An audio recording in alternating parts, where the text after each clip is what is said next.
గాంధీ సిద్ధాంతం స్ఫూర్తిగా ఉపాధి హామీ పథకాన్ని యూపీఏ ప్రభుత్వం తీసుకొస్తే మోదీ ప్రభుత్వం దాన్ని నిర్వీర్యం చేసిందని మంత్రి పొన్నం ప్రభాకర్ విమర్శించారు.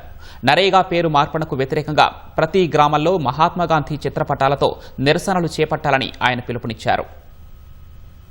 ఏ నిరుపేదలకైతే ఉపాధి అవకాశాలు కల్పించాలనే సంకల్పంతో కాంగ్రెస్ పార్టీ చట్టాన్ని తీసుకొచ్చిందో దాన్ని నీరుగార్చే విధంగా కేంద్ర ప్రభుత్వం పూర్తిగా 100% బాధ్యత వహించి చేపట్టే ఈ కార్యక్రమంలో రాష్ట్రాల ఆర్థిక పరిస్థితి బాగాలేదని తెలిసినప్పటికీ 40% 60% పేరు మీద రాష్ట్రాలపై భారం మోపి పథకాన్ని నిర్వీర్యం చేసే ప్రయత్నం చేస్తూ ఉంది. ఒకటి, అదేవిధంగా మన జాతిపిత స్వాతంత్ర ఉద్యమానికి నాయకత్వం శాంతియుతంగానే సాధిస్తామని చెప్పినటువంటి మహాత్మా గాంధీ గారి పేరు మీద మన దేశానికి జాతిపితగా గౌరవించుకునేటువంటి మహాత్మా గాంధీ గారి పేరును తొలగించి ఎలా మరి రామ్జీ అనే పేరు మీద పెట్టేటువంటి ఒక ప్రయత్నం చేస్తూ ఉన్నారు.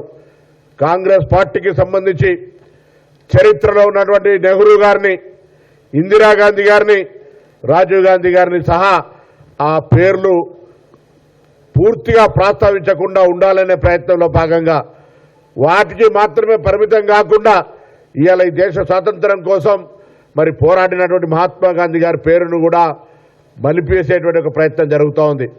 అందుకే దేశవ్యాప్తంగా కాంగ్రెస్ పార్టీ అనేక నిరసనల కార్యక్రమాలు చెప్తా ఉంది.